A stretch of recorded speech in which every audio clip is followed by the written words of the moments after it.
Apa sih yang kita inginkan untuk masa depan desa? Warga desa yang sehat, pendidikan yang berkualitas, pendapatan yang meningkat dan merata, lingkungan desa yang tetap lestari, desa aman, nyaman, dan damai berkeadilan. adat dan budaya desa terlindungi. Semua itu adalah cita-cita kita bersama melalui SDGs Desa. bergandungan dengan seluruh warga Sibi. Melangkah maju, mewujudkan cita-cita bersama. Desa-desa di Indonesia telah menapaki kemajuan. Gotong royong yang tetap terjaga. Fasilitas di desa semakin baik, pendidikan dasar mencukupi. Akan tetap kita tidak boleh lengah, sebab masih banyak tantangan yang menghadapi. pengangguran pemuda desa. Pengangguran pemuda desa harus diatasi. Penurunan kemiskinan desa harus lebih cepat lagi. Kebakaran hutan harus dihentikan. Kekerasan terhadap perempuan harus dihilangkan. Pekerjaan-pekerjaan yang belum usai ini Kini harus kita tuntaskan. Jadi, mari berdiri. Mari berdiri. Mari berdiri sebaris, berjajar bergandengan tangan, Holobis Kuntul Baris, Mewujudkan cita-cita kita bersama. dan pastikan Tidak ada satupun warga desa yang tertinggal di belakang. mari membangun Indonesia dimulai dari desa. 18 tujuan untuk mewujudkan desa yang lebih baik.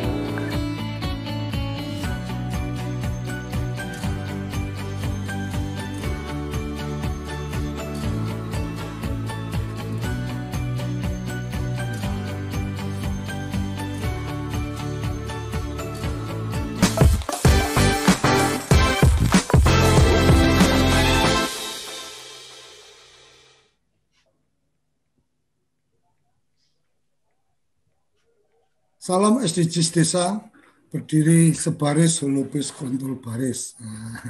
Salam bahagia kerabat desa Indonesia, ini luar biasa sarapan SDGs Desa kali ini.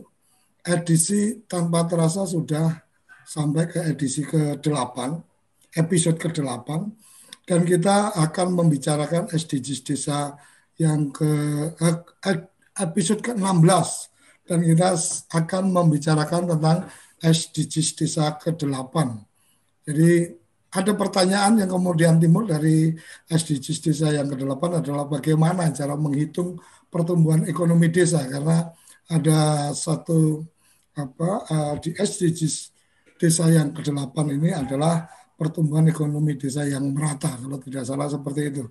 Dan yang paling paham menghitung ini, walaupun saya alumni ekonomi, tapi ilmunya sudah mulai luntur, jadi nggak ngerti ini cara menghitung pertumbuhan ekonomi. Tapi kita punya Gus Ivan dari Kementerian Desa yang sangat paham betul dengan 18 SDGs Desa. Jadi kali ini kita oprek, kita tanya gimana sih Gus cara menghitung pertumbuhan ekonomi di desa. Silakan Gus. Terima kasih Gus Koco dan kerabat desa sekalian, ya. Berdiri sebaris, holobis kuntul baris. Ini munculnya gara-gara Gus Koco ini. kalau holobis itu punyanya Gus Menteri itu dari Jawa Timur itu. Dari Jawa Timur. Ya, ini aspek yang saya kira paling banyak sebetulnya ini bagi warga desa paling mudah ini soal ekonomi itu. Sudah pasti itu dibutuhkan gitu kan. Tapi bagi banyak pihak selain itu, ini hal yang paling banyak diperdebatkan. Ya. Karena ya seperti biasa itu, orang merasa membedakan antara ekonomi dengan sosial seperti itu. Sama seperti Gus Koco tadi. Kalau sudah lupa dengan ekonominya, ya orang mengiranya pasti menuju sosial. Sama juga kalau orang mengkritik saya ini sudah kayak bukan sosiolog ini. Berarti kayak iya. Tempat dengar saya itu. Tapi begini. Jadi satu aspek yang salah satu yang paling penting dari SDGs, termasuk di dalamnya tentu saja SDGs desa, adalah pembangunan ekonomi yang berkelanjutan. Jadi saya kira kita sama-sama tahu begitu bahwa di desa lazimnya dan di Indonesia itu cara kita memandang ke depan itu tidak sepenuhnya linier, ya.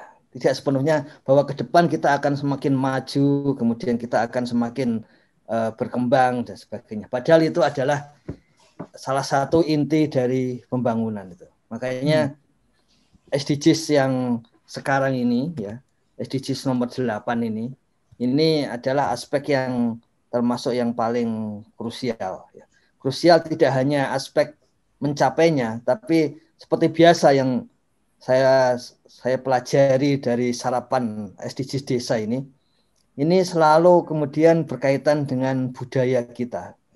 Budaya dalam arti cara kita memandang itu.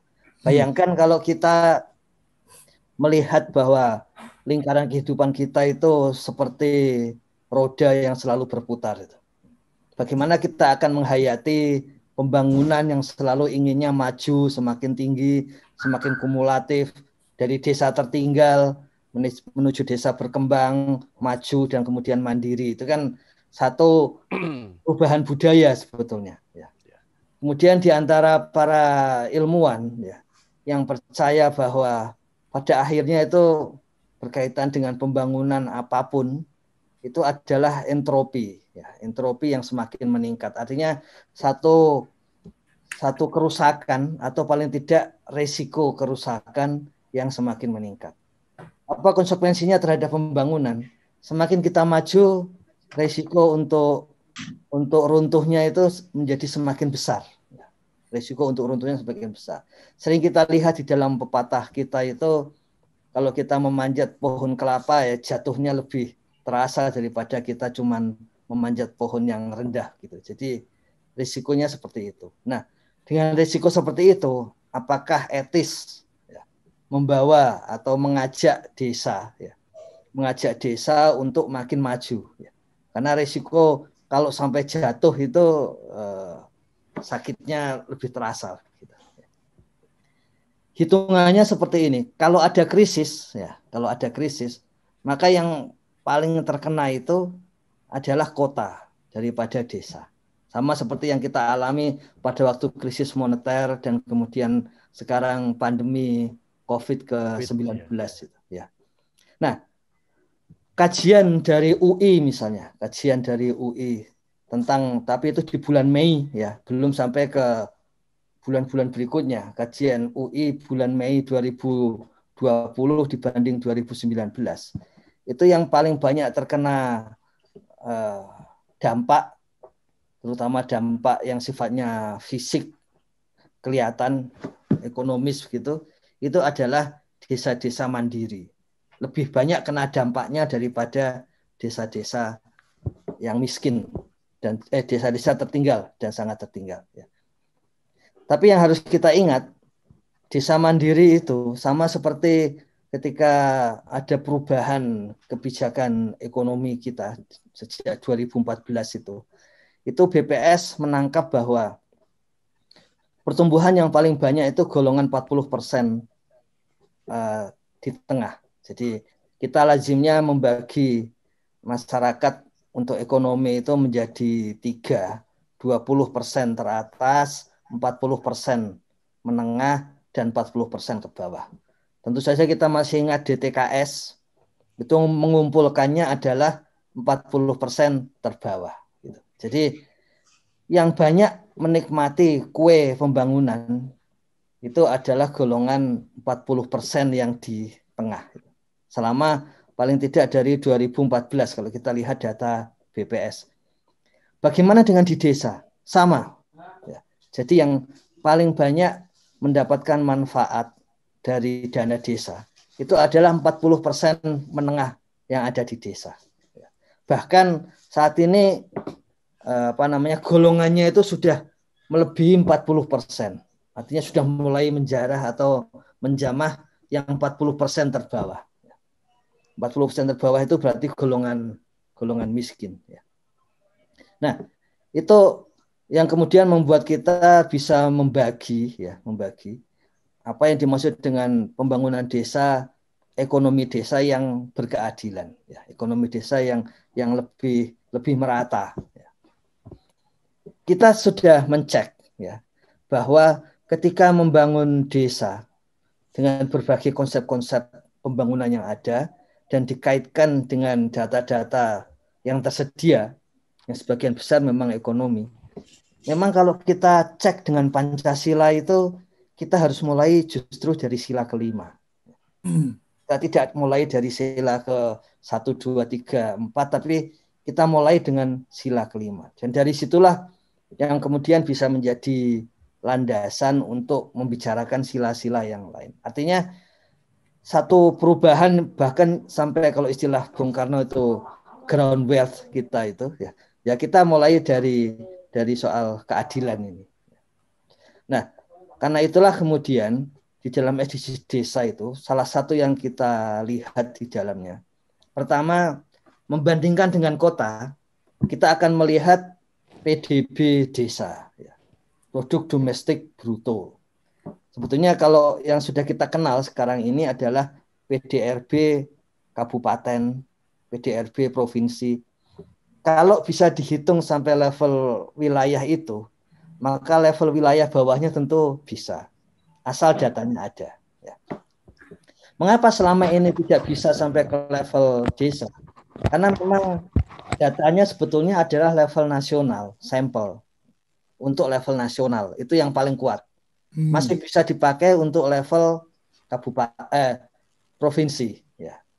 Nah, untuk sampai ke level kabupaten itu butuh keahlian. Dan di sini BPS dan tim-tim statistiknya BPS, karena BPS punya tim ahli statistik begitu.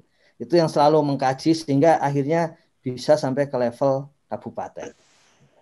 Jumlah sampelnya itu 300.000 rumah tangga untuk mencapai itu. Berapa rumah tangga yang ada di desa? Kalau kita merujuk kepada BPS dan kemudian kemarin sudah mulai ada dari DTKS, itu paling tidak ada 31 juta keluarga atau rumah tangga di desa. Tergantung cara ngitungnya, tapi bedanya cuma sedikit dari hasil DTKS itu. Artinya dari 300.000 sampel rumah tangga se-Indonesia dibandingkan dengan data 31 juta keluarga atau rumah tangga di desa, tentu saja jauh itu. Ya.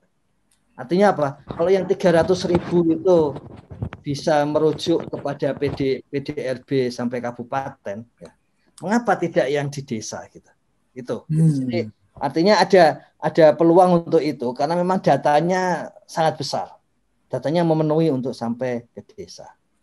Dan ada dua cara, paling tidak ada dua cara melihat PDB, ya. Kita sebut saja PDB desa, ya. Jadi ada dua cara melihat PDB yang kalau kita melihat contohnya di BPS sudah diberi contoh. Yang satu melihat dari pengeluaran, yang satu melihat dari produksi. Dalam hal produksi itu sebetulnya yang dilihat PDB itu selalu lintas tahun. Ya. Tapi kita bisa menentukan PDB tahun tersebut. Ya. Tapi untuk mengatakan misalnya ada kenaikan tadi yang disebut Gus Koco, pertumbuhan ekonomi, ya, itu sebetulnya sekedar membandingkan PDB sekarang dibanding PDB tahun lalu. Ya. Artinya kalau SDGs desa ini baru mulai berjalan 2021 pendataannya, maka kita akan menemukan PDB desa. Tahun depan kita akan menemukan pertumbuhan ekonomi dari masing-masing desa. Nah, PDB tadi dilihat dari produksi maupun dari pengeluaran. Sebetulnya yang paling mudah untuk desa adalah dari pengeluaran. Mengapa mudah? Karena pengeluaran dari masing-masing keluarga di desa itu sudah tercakup di dalam SDGs desa. Ya. Kemudian pengeluaran dari pemerintah desa ya, itu sudah ada di dalam APBDes.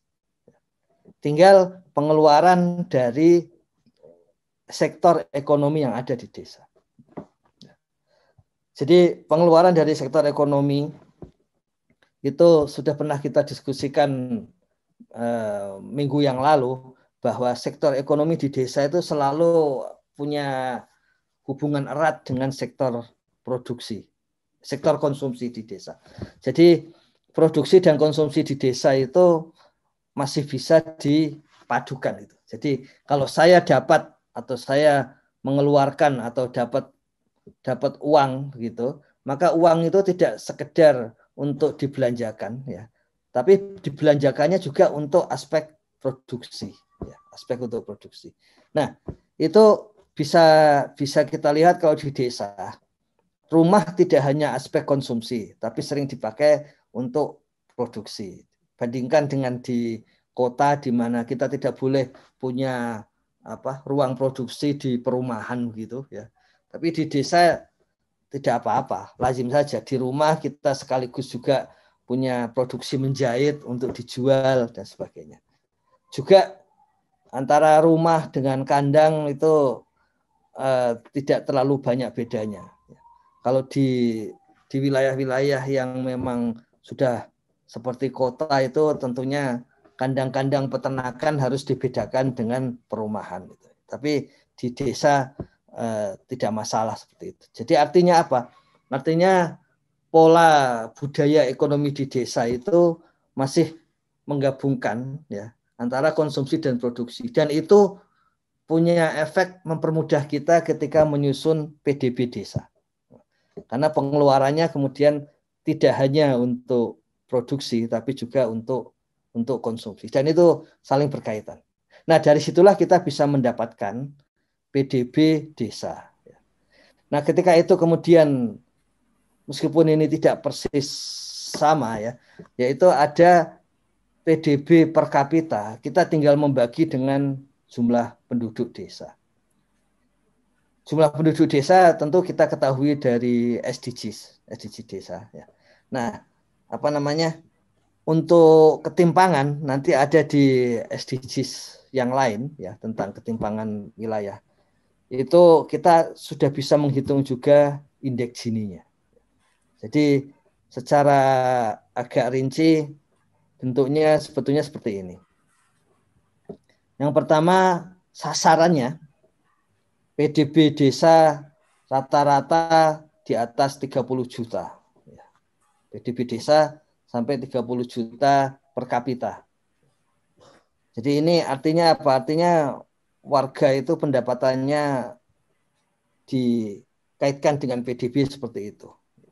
Itu artinya sebetulnya bukan sekedar pendapatan warga, tetapi berarti desa bisa membangun ya. Desa bisa membangun sampai ke warga itu dengan leluasa. Ini Gus Koco dan kerabat desa sekalian. Di Kementerian Desa kan sudah 74.500-an lah tiap tahun itu APBDes terkumpul. Dan ini mulai ada lampu kuning ini, yaitu ketika bidang pemerintahan, ini kalau menurut Kemendagri itu fiskal yang sehat itu bidang pemerintahan tidak lebih dari 30%. Nah, saat ini sudah lebih itu, rata-rata 31%. Tapi semakin menuju desa mandiri ini bidang pemerintahan juga semakin tinggi sampai ke 40%. Bahkan ada yang sudah 55%. Jadi belanja untuk pemerintah ya? Pemerintah ya. Jadi belanja untuk pembangunan jadinya sudah mulai susut. Kita jangan sampai seperti Pemda yang karena dipotong-potong macam-macam akhirnya belanja untuk pembangunan yang dikelola Pemda tinggal turun menjadi kurang dari 10% gitu. Ini di desa ini sudah harus wanti-wanti ini.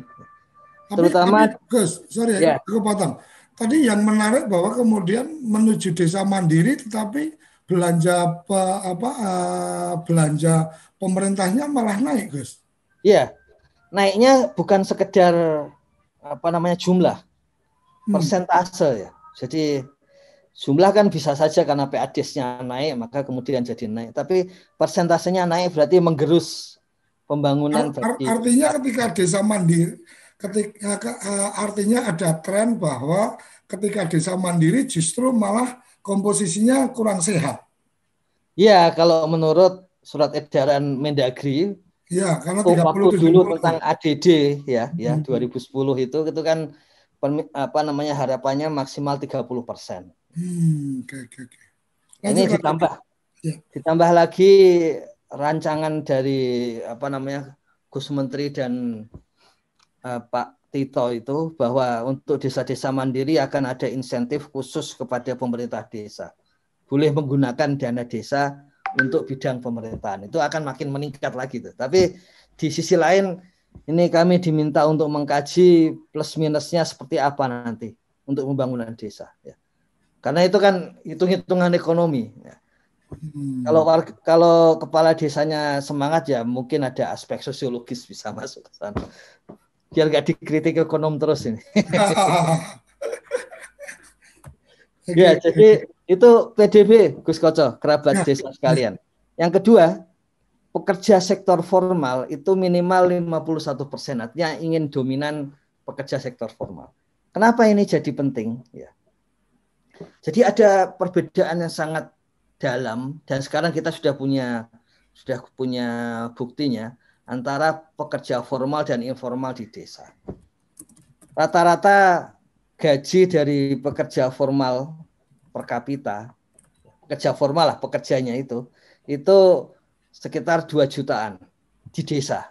Jadi pekerja formal itu gajinya sekitar atau pendapatannya bulanan itu 2 juta per bulan. Yang dimaksud pekerja formal termasuk seperti Pak Mubarok itu ya, perangkat desa, guru, TNI dan sebagainya. Juga buruh yang ada di pabrik, apalagi manajer pabrik. Nah, yang pekerja informal ini ketika di rata-rata pendapatan per bulan itu jauh di bawah itu. Ya. Jadi bahkan ada desa kemarin itu yang rata-rata per bulannya itu memang cuman 600.000. Kalau kita hitung per keluarga itu sekitar 700-800.000. Ada desa yang seperti itu. Itulah sebabnya pemberian BLT dana desa yang pertama yang 600.000 itu memang sangat terasa. Dan itu bukan hanya seperti pandangan banyak pihak, itu kan garis kemiskinannya 450. Kalau kali 4 kan berarti 1.600.000. Memberikan 800 nggak terlalu bermakna. Ini sangat bermakna sebetulnya. Ya. Karena realnya tadi hanya segitu pendapatan untuk dari keluarga yang tidak ada warganya menjadi pekerja formal. Dan pekerja sektor formal ini juga memiliki asuransi ketenagakerjaan. Jadi gampang mencek juga, salah satu cirinya memang itu. Termasuk kenapa asuransi ketenagakerjaan itu di dalam beberapa APBDes itu juga ada perangkat desa yang diasuransikan. Bukan hanya asuransi kesehatan, tapi ada asuransi ketenagakerjaan. Jadi,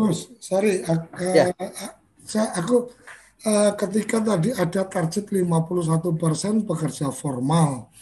Sementara kalau kita bicara karakteristik desa atau pedesaan itu adalah karakteristik dengan jumlah penduduk yang bekerja di sektor agro itu lebih besar, artinya memang rata-rata petani, rata-rata nelayan dan seterusnya. Sementara buruh tani dan nelayan itu masuknya pekerja informal. Ini pertanyaannya apakah kemudian didorong satu konsep hubungan kerja yang kemudian lebih formal atau sebenarnya ini ada agenda untuk menjadikan desa jadi kayak kota ini kalau formalnya harus tinggi. ini menarik ini untuk kita bedah nih. Ya, jadi memang tujuan utamanya untuk kesejahteraan warga. Sebetulnya alasan utamanya itu. Dan meskipun petani ingin asuransi petani pekerja ini ya, ingin mengasuransikan, kalau kesehatan bisa lah, karena itu memang contohnya BPJS Kesehatan memang untuk seluruh penduduk. Tapi BPJS Ketenagakerjaan itu harus yang memiliki aspek formalitas organisasi gitu. Memang seperti itu. Sehingga ini menjadi mudah. Sebetulnya banyak sekali skema-skema untuk memajukan petani ya, yang ada kaitannya dengan soal formalitas kelembagaan ini, Gus. Contohnya asuransi pertanian yang sudah pernah dicoba dan itu memang sebetulnya ada gunanya ya. Bahkan dulu rencananya ada dana talangan untuk petani tebu dan sebagainya. Tapi memang ada aspek formalitas yang harus dipenuhi di dalamnya. Nah, formalitas itu tidak harus ini, Gus. Tidak harus kemudian membuat perusahaan pertanian, enggak. Tapi yang penting ada lembaga yang kemudian bisa katakanlah berbadan hukum. Dalam hal ini misalnya BUMDes. Ya. Bekerja bersama membentuk kelompok di bawah BUMDes akan mempermudah untuk mencapai hal-hal seperti itu. Jadi ketika nanti wilayah kerjanya itu lebih terjamin dalam aspek kesehatan, kemudian dalam aspek ketenagakerjaan yang lain termasuk pelatihan dan sebagainya itu. Nah, itu akan mudah itu. Tapi intinya jangan terus harus jadi perusahaan yang kemudian kapitalistik, kemudian hubungannya menjadi hubungan-hubungan. Sudah pasti enggak seperti itu. Tapi memastikan bahwa warga desa pun bisa mendapat asuransi ketenagakerjaan bagi yang bekerja, ya. Apapun pekerjaannya itu. Begitu. Jadi memang ada satu perubahan yang harus kita tahulah itu perubahan budaya itu tadi. Kemudian akses permodalan formal ya. Ini juga sudah sering kita lihat termasuk KUR, bagaimana KUR itu tidak pernah tercapai penyebarannya di desa itu. Ya karena memang salah satu syaratnya itu formalitas itu. Dan salah satu yang paling mudah saat ini di desa untuk formalitas kelembagaan UMKM itu ya masuk BUMDes ya. Meskipun sekarang pemerintah mempermudah supaya UMKM juga terregister di Kemenkumham sehingga dia bisa mengakses modal gitu. Tapi harus kita ingat ini Gus, kembali lagi Gus.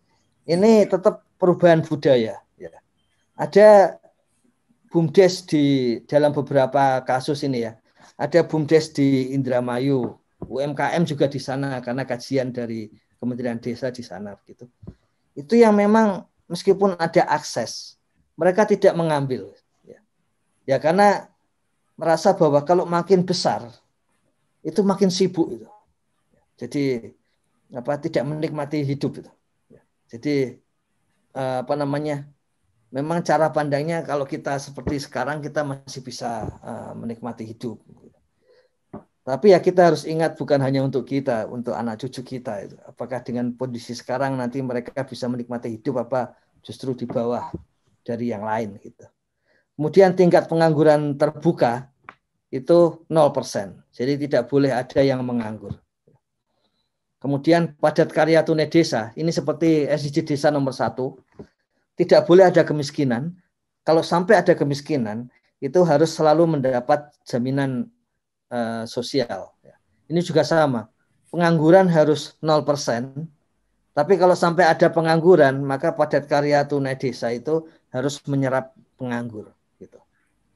Nomor 6 ini penting Gus. Ini juga ada kaitan dengan yang lain. Bahwa angkatan kerja baru yang dilatih itu 100%. Ini seperti yang Pak Slamet pernah sampaikan di forum ini gitu. Warga desa pengennya pelatihan apa, kemudian dana desa dipakai untuk pelatihan itu. Tapi satu hal yang penting dalam kaitan dengan SDG desa itu adalah melatih mungkin kita sebut anak-anak ya, yang baru lulus sekolah, yang sudah mau kerja, yang tidak sekolah lagi, yang sudah mau kerja.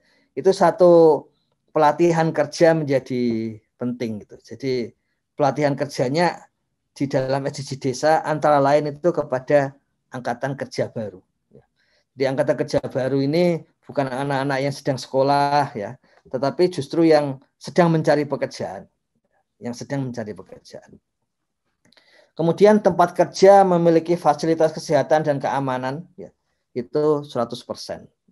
Tentu saja ini fasilitas itu bisa ada link atau kerjasama dengan misalnya Poskesdes. Kalau kita lihat sekarang itu yang paling banyak berperan di desa itu Poskesdes. Bahkan di masa pandemi COVID kemarin, itu hampir semua layanan fasilitas kesehatan desa itu dianggarkan lebih rendah dari tahun lalu, kecuali Poskesdes.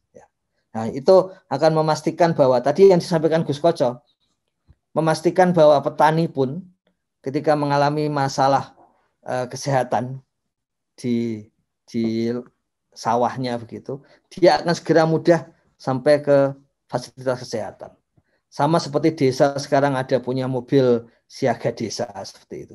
Jadi jangan dilihat sebagai satu korporat yang masing-masing di dalamnya itu menyelenggarakan fasilitas sendiri, tapi yang paling penting apapun fasilitas itu mudah dijangkau oleh warga desa yang sedang bekerja itu.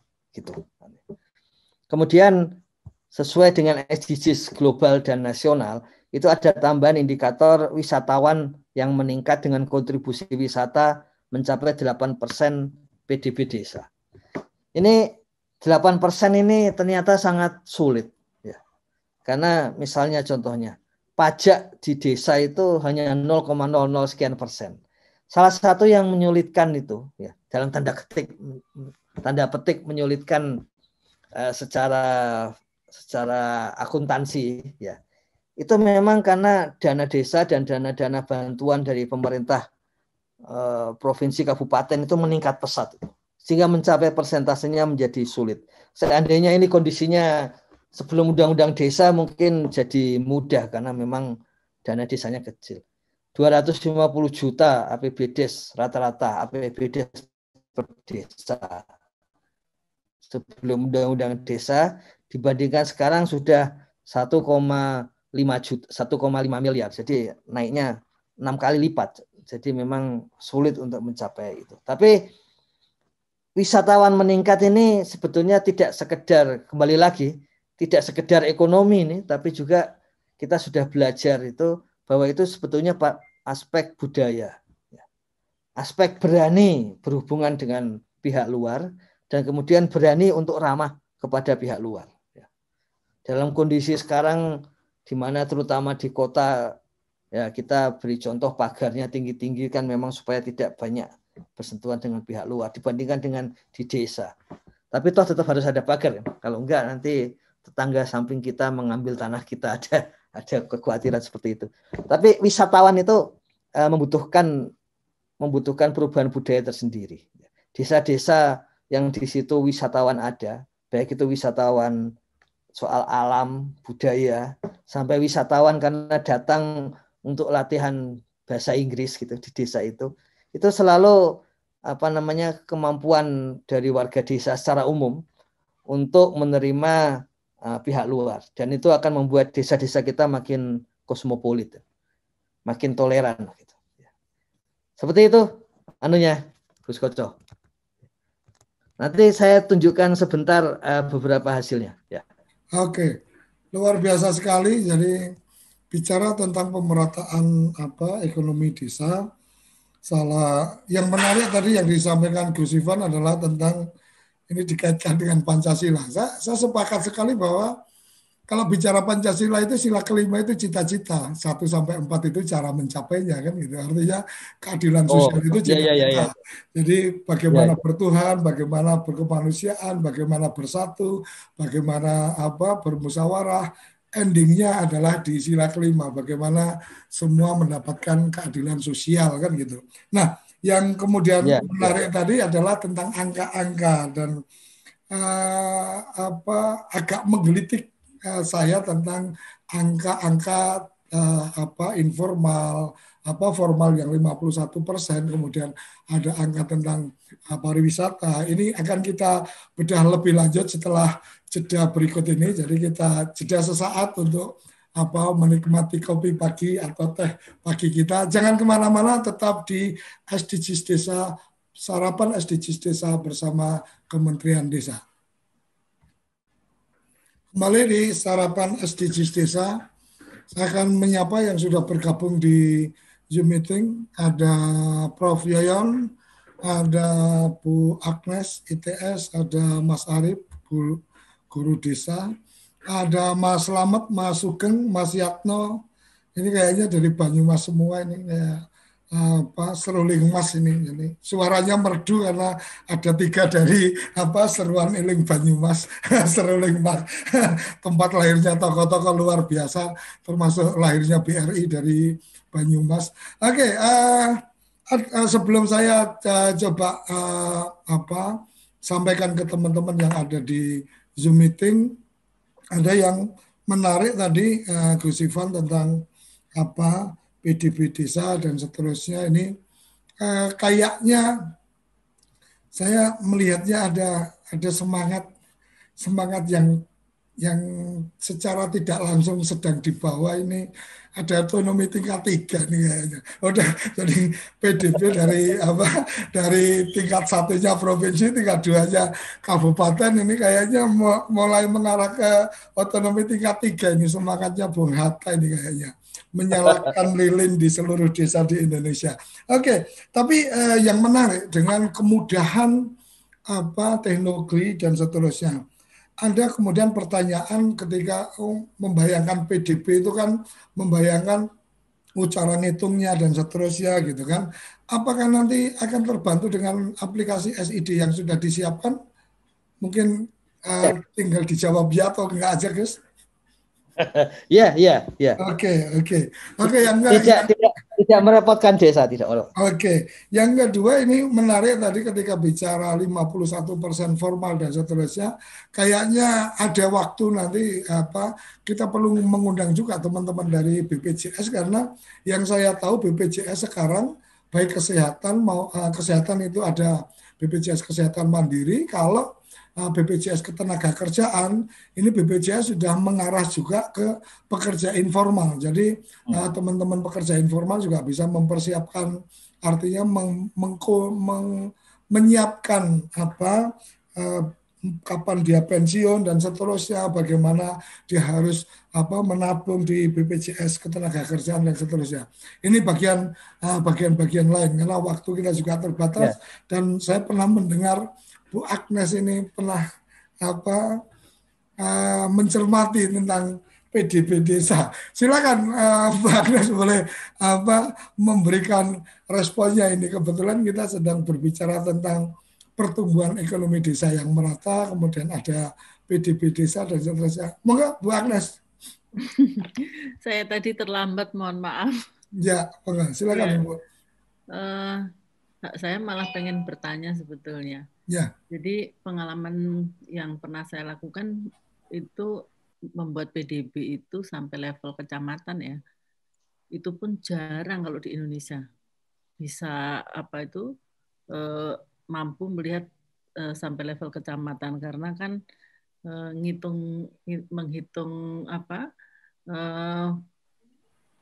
menghitung nilai tambah. Menghitung nilai tambah di suatu wilayah itu yang dibuat oleh BPS kan sampai level kabupaten sebetulnya. Ada beberapa tempat seperti di Sidoarjo itu sampai pengen tahu level kecamatan. Nah itu kan pendekatannya juga nggak mudah gitu. Karena kan nilai tambah itu tergantung dari bisnis yang ada di situ atau kegiatan ekonomi yang ada di situ, itu kan tidak bisa dibatasi dengan wilayah-wilayah kecil gitu loh.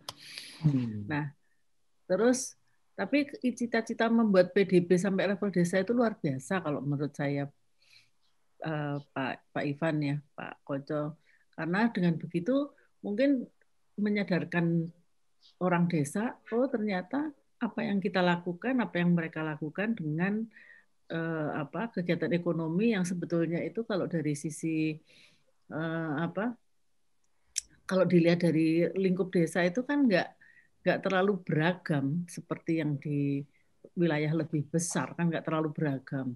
Mungkin pabrik misalnya jarang ada di situ ya, mungkin nggak ada, bahkan yang ada itu kan pertanian, kemudian perdagangan kecil-kecil. Nah, yang saya pernah diskusi dengan teman-teman BPS itu bahkan yang kecil-kecil tuh nggak kehitung. Terus saya tanya, loh terus gimana kalau nggak kehitung? Yang kecil-kecil itu warung-warung itu loh, itu nggak kehitung nilai tambahnya.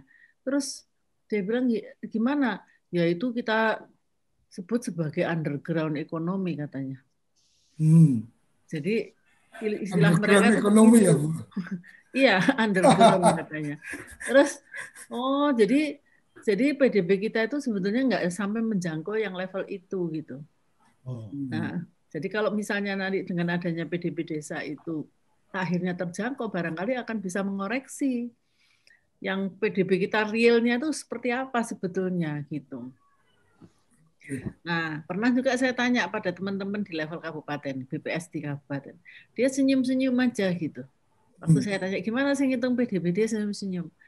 Ya gimana ya? Ya ada, maksudnya itu mungkin ada ngawur-ngawurnya dikit gitu.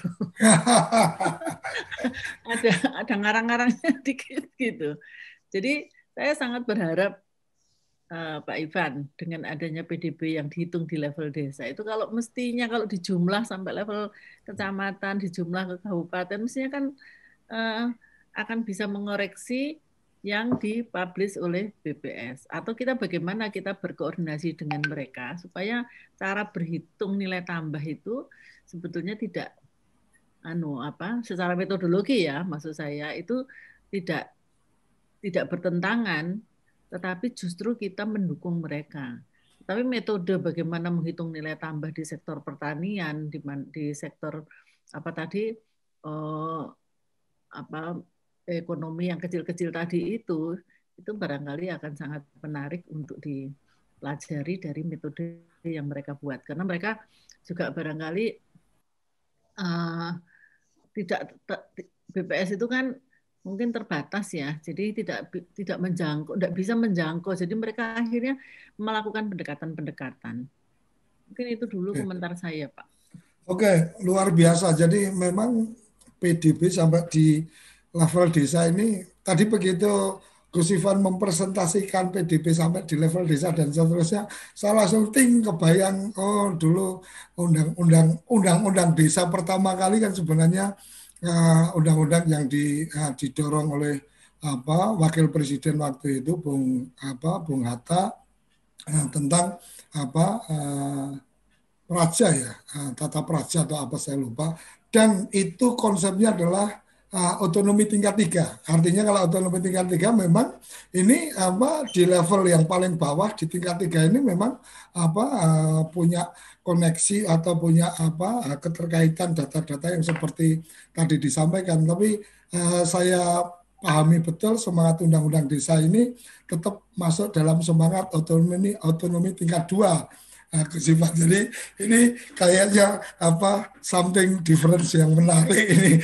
Silakan Gus Ivan memberikan respon. Jadi ini luar biasa terobosan menurut saya, dan sepakat tadi dengan Bu Agnes bahwa ini sesuatu yang luar biasa yang perlu kita apresiasi, tetapi tetap harus kita berhati-hati tentang bagaimana ini secara proses penghitung dan seterusnya, karena ada BPS dan seterusnya yang suka tidak suka kita mesti terintegrasi, dan akan sangat luar biasa ketika kemudian PDB desa ini menjadi bagian untuk kemudian memperkaya data, kemudian mengoreksi data-data yang sekarang ada. Silakan Gus, ini luar biasa ini Gus. Ya, jadi yang disampaikan Bu Agnes itu sepenuhnya benar. Beliau punya pengalaman banyak di sana. Nah, yang menarik dari data-data yang ada di kita sekarang ini ya, statistik yang ada di kita sekarang ini. Kalau untuk data SDGs desa sebetulnya tidak masalah ini, Gus Koco, kerabat desa sekalian. Kenapa? Karena di Undang-Undang Statistik memang ini masuk di dalam data sektoral, yang memang bukan data yang umum dipakai se-Indonesia, tapi data sektoral desa ya. Agak aneh itu namanya sektoral desa, tapi di RPJMN itu memang kita masuk pada sektoral kewilayahan ya. Dan kemudian ada desa gitu. Jadi itu yang menjadi dasar ini. Di samping tentu saja di Undang-Undang Desa ada pasal tentang SID, Sistem Informasi Pembangunan Desa dan Pedesaan. Dan salah satu indikator dari pembangunan yang paling mudah antara lain karena kita pakai pemerataan tadi kan, antara lain memang PDB. Memang konsepnya, nah ini yang menarik ini, di dalam statistik itu kadang antara konsep dengan definisi operasionalnya itu bisa berbeda, dan itu yang kita pakai. Ya, misalnya contohnya, menghitung tadi soal pengangguran. Pengangguran kita tahu konsepnya itu adalah outcome dari pembangunan, ya, minimal outcome. Kadang-kadang ada yang menempatkan sebagai impact. Tetapi di kuesioner itu adalah output. Ya, jadi meskipun konsepnya outcome dan impact, di kuesioner itu output. Seminggu yang lalu bekerja dibayar minimal 1 jam, apakah dilakukan atau tidak? Itu pertanyaannya. Pertanyaannya output. Apa yang dimaksud dengan pertanyaan output? Kalau ada padat karya tunai desa seminggu yang lalu, hampir pasti semua yang ikut padat karya tunai desa, kalau sampai kena sampel, akan mengatakan dia bekerja. Jadi konsepnya outcome atau impact, ngitungnya output. Di dalam PDB juga sama seperti itu. Tadi disampaikan Bu Agnes, ada 2 cara masuknya. Yang pertama memang nilai tambah, ya. Dan yang kedua adalah konsumsi. Ya. Itu yang kemudian menjadikan kita tahu, ya, aspek konsumsi itu contohnya. Yang membuat kita tahu pada triwulan ketiga itu konsumsi dari keluarga itu meningkat. Indikator bahwa ketika BLT, bansos dan sebagainya diberikan, itu mulai ada peningkatan konsumsi. Tidak melihat aspek produksinya ini. Karena kalau di aspek produksi itu yang masih bertahan positif cuman pertanian sama telekomunikasi gitu. Tapi juga dilihat PDB dari aspek konsumsinya itu. Dan dari situ. Nah, kita akan punya 2, ya. Yang kemarin disampaikan oleh Gus Menteri itu adalah aspek konsumsinya, Gus. Ya, kerabat desa. Kalau sempat ikut presentasi Gus Menteri di hari Kamis kemarin, ya, itu tentang konsumsinya. Yang produksinya belum beliau sampaikan ke publik gitu.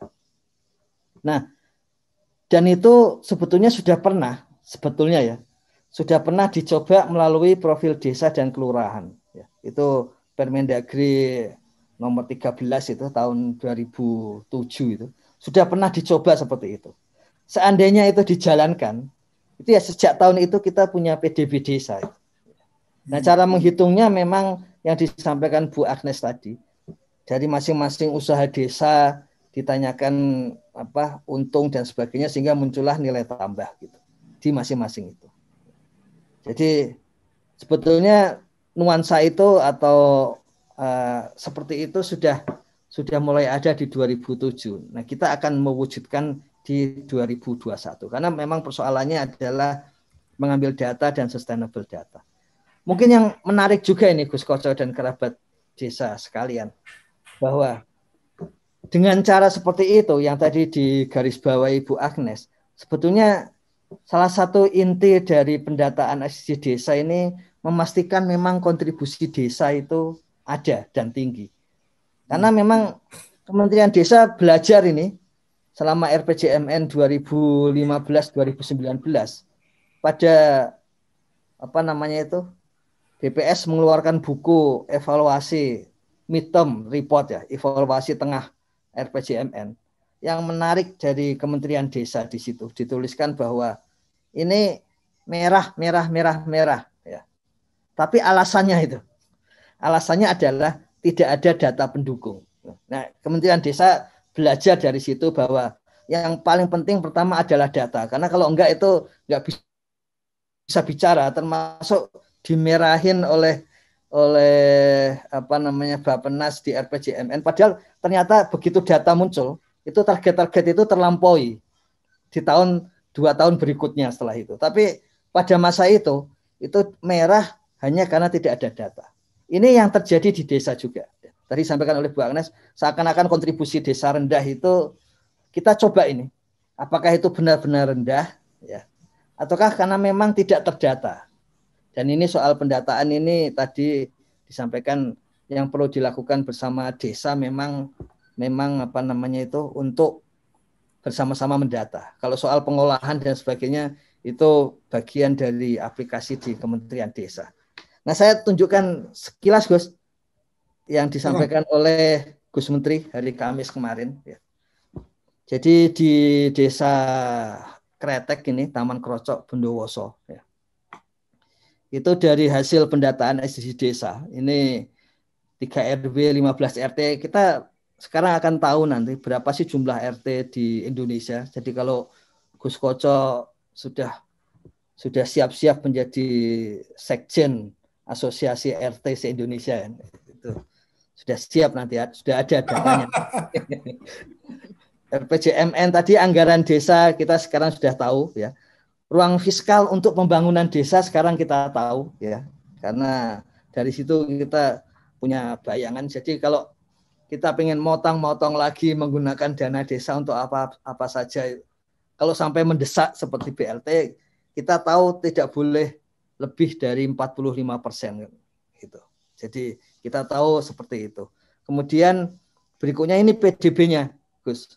Jadi PDB Desa Kretek itu 7,7 miliar ya. Per kapitanya itu 6 juta. Jadi bayangkan per kapita 6 juta ya, ini secara kasar.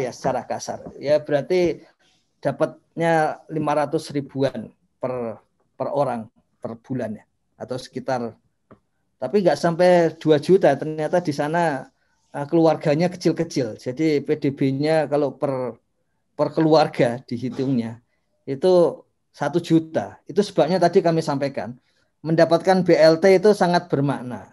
Kalau 600 ribu itu 60% dari pendapatan. Kalau dia 300 ribu itu 33%. Jadi memang sangat bermakna. Yang menyepelekan BLT sekarang bisa dijawab bahwa itu sebetulnya bermakna bagi warga desa. Rasio pajak ini memang sangat kecil di desa. Bahkan perlu kami ingatkan ini, Gus Koco, kerabat desa sekalian, PADES itu jumlah dan persentasenya itu menurun persis setelah ada dana desa. Jadi mulai 2015, PADES desa di Indonesia itu kecenderungannya itu menurun. Menurunnya bukan hanya persentase, kalau persentase sudah pasti karena ada dana desa, kemudian ADD. Tapi dari sisi jumlah, artinya memang realitasnya PADES-nya memang turun gitu, dari sisi jumlah rupiahnya. Jumlah penduduk ada, tenaga kerja kita sudah tahu. Kemudian tenaga kerja ini agak beda dengan angkatan kerja. Ini khusus yang sedang mencari pekerjaan sampai yang bekerja dan penganggur. Dari situ kita tahu rasio ketergantungannya. Kalau masih 25 ya berarti belum sampai ke bonus demografi gitu. Kemudian angkatan kerjanya kita ketahui, dan dari situ kita bisa mengetahui PKTD kan dicatat juga pengangguran berapa, setengah pengangguran berapa versi warga desa, dan kita mengetahui di desa ini 85% dari penganggur itu ikut PKTD. Kita tahu by name by address ya, apakah dia sedang menganggur dan dia ikut PKTD selama 2020, ditanyakan seperti itu. Dan diketahui 85% dari penganggur ini ikut dalam padat karya tunai desa. Jadi saat ini sedang muncul masukan ke Kemendes melalui WA itu bahwa di desanya itu KPM menurun karena mereka menjadi pekerja di BUMDes dan PKTD selama 2020 kemarin itu. Jadi memang ada peran PKTD terhadap pengangguran. Kemudian indeks Gini, karena kita sudah tahu pendapatan dan kemudian pengeluaran di tiap-tiap keluarga, cara menghitungnya pengeluaran dan pendapatan dari masing-masing anggota keluarga dan kemudian dijumlahkan di level keluarga, baru dari situ kemudian dihitung indeks Gini-nya. Ini 0,525, tinggi memang. Tinggi. Tapi di mana-mana hitungan pendapatan memang hampir selalu 0,2 lebih tinggi dari kenyataan ya. Kalau di desa kan rata-rata 0,31 ya. Kalau ini jadi 0,52 sebetulnya tidak terlalu tidak terlalu tidak terlalu mengejutkan. Karena indeks Gini pendapatan ini memang memastikan bahwa kan orang itu semakin kaya pengeluarannya ya segitu-segitu aja. Ya. Kalau kita bikin indeks Gini pengeluaran ya akan rendah karena sebagian dari pendapatannya itu kalau sudah makin kaya akan ditabung gitu. Nah, begitu kita basisnya pendapatan dan ini alhamdulillah kalau di desa itu bersedia menjawab. Tadi disampaikan oleh Bu Agnes tentang bagaimana realitas lapangan BPS itu. Dan memang salah satu kesulitan BPS itu mengetuk pintu rumah orang-orang kaya itu. Sehingga kita tidak pernah mendapatkan pengeluaran orang yang paling kaya se-Indonesia, nggak pernah tahu kita. Tapi paling kaya sedesa tahu. Karena pengumpulan datanya dikumpulkan bersama Kades itu. Nah, kira-kira seperti itu, Gus. Yang penting kemudian digunakan untuk apa itu? Nggak sengaja udah jam 7 soalnya.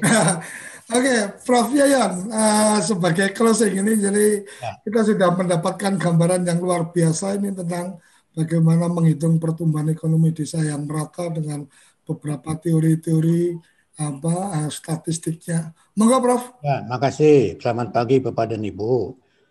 Saya bersenang sekali pagi ini seorang sosiolog, ya ahli sosiologi, juga merangkap seorang statistikawan, ya, juga seorang ekonomis ini Pak. Biasa sekali, analisisnya bagus sekali. Itu catatan pertama. Catatan yang kedua, pertumbuhan ekonomi itu kan lebih kepada sisi makronya. Ekonomi makro saya maksud itu. Ya. Tadi Bu Agnes sebetulnya ada sisi mikronya, ya. Ya, itu satu. Berikutnya juga kalau pekerjaan itu kan ada sektor formal dan ada sektor informal. Tadi Bu Agnes ternyata yang sektor informal itu tidak masuk hitungan, bukan menjadi cara untuk menghitung versinya BPS, ya saya kira begitu. Yang dilakukan oleh Kemendes yang Pak Ipan tadi sampaikan itu mencoba menghitung PDB tingkat desa sangat bagus sekali, ya. Ya. Dari sisi pengeluaran tadi ya. Tapi itu kan posisinya kan output ya Pak Ipan ya tadi ya. Ya, kalau output itu berarti yang harus diteliti juga jenis-jenis produksi dan tingkat produktivitasnya ya dari warga desa itu ya. Tuh, jadi saya kira sangat tinggi sekali. Bicara di sisi konsep ya. Tentu Kemendesa akan beda dengan konsepnya BPS ya. Harus agak beda dengan itu ya. Nah, validasinya Pak Ipan, saya kira kalau data Pak Ipan sudah selesai, bisa menggunakan data-data BPS, ya, terutama yang indikator-indikator makro tadi, ya, tingkat produktivitas daerah, ya, pendapatan per kapita, indeks Gini dan sebagainya. Saya kira itu indikator-indikator makroekonomi yang harus dibandingkan dengan yang Pak Ipan lakukan. Saya senang sekali kalau Kemendesa itu berhasil mengenali, ya, mengidentifikasi pertumbuhan ekonomi di desa. Kalau Pak Ipan kan yang dilihat sebetulnya kan bukan angka-angkanya, ya. Yang dilihat itu faktanya, realitasnya, fenomenanya, gitu ya. Karena angka-angka itu tadi ngakunya 5 dan ngeluarnya 10, ya. Kalau ditanya dari sudut pendapatan, mesti banyak hal yang tidak diungkap, ya. Dilihat dari sudut pengeluaran, ya tentu sangat besar sekali, ya. Ya, dan kalau dikomparasikan antara pendapatan dan pengeluaran kan kadang-kadang aneh juga, ya. Ya, lebih lebih besar pasak daripada tiang kadang-kadang kalau dikomparasikan begitu. Ya, tapi itu fenomena ekonomi di desa, ya. Pak Ipan tadi mungkin perlu dilengkapi dengan analisis desa yang mandiri, maju, berkembang dan sebagainya. Ya. Tadi indeks Gini 0,5 sekian itu tinggi sekali dibanding yang nasional. Nah, terakhir Pak Ipan kan tadi di awal sudah dimulai nomor 5 dulu dari Pancasila itu keadilan sosial. Ya. Jadi saya kira sistem ekonomi yang sekarang itu, ya, yang dilaksanakan di Indonesia tidak mendekati keadilan sosial itu, malah makin tidak adil itu. Data-data makronya sudah menunjukkan begitu, ya. Ya, satu orang terkaya di Indonesia itu sama dengan 100 juta orang Indonesia itu rata-ratanya. Jadi ya segera gitu ya. Poin pentingnya ya tidak hanya pada soal konsep, pada soal metodologi, pada soal indikator dan lain sebagainya, itu kan alat saja. Tapi yang penting itu kalau dari sudut sosiologi ya Pak Ipan saya kira tahu itu. Apa yang terjadi di desa yang sesungguhnya itulah yang paling sangat penting. Ya, sangat penting. Jadi memang begitu. Ya. Terakhir, ya Kementerian Desa dengan model yang sedang dikembangkan oleh Pak Ipan dengan teman-teman itu, suatu saat bisa dikomparasikan dengan data-data BPS, Pak Ipan. Meskipun data BPS itu tadi sudah dijelaskan, saya tidak perlu komentar. Tapi itu menjadi penting untuk minimal validasi eksternal ya, data-data Pak Ipan itu secara nasional ya, secara makro. Meskipun BPS tadi itu tidak menyentuh desa. Ya. Hasil sensus kemarin kan 270 sekian ya penduduk Indonesia itu ya. Itu kurang satu, wong saya tidak ngisi sensus kok. Oke. Begitu saya Pak Koco bagus sekali. Senang sekali Pak Ipan ini, wah luar biasa ini. Ada sisi statistikawanya, ada sisi ekonomisnya ya. Besok apalagi lah bagus sekali kita. Salam Pak Ipan bagus sekali ya, dilanjut yang dikerjakan oleh Kemendes itu ya bisa menampilkan wajah desa yang sesungguhnya dari sisi ekonomi ya, dari sisi ekonomi. Matur nuwun. Oke, terima kasih Prof. Yayan. Jadi luar biasa pagi ini kita mendapatkan satu gambaran, satu pencerahan tentang bagaimana pertumbuhan ekonomi desa yang merata, dan kita mendapatkan pencerahan cara berbicara ekonomi dari seorang sosiolog.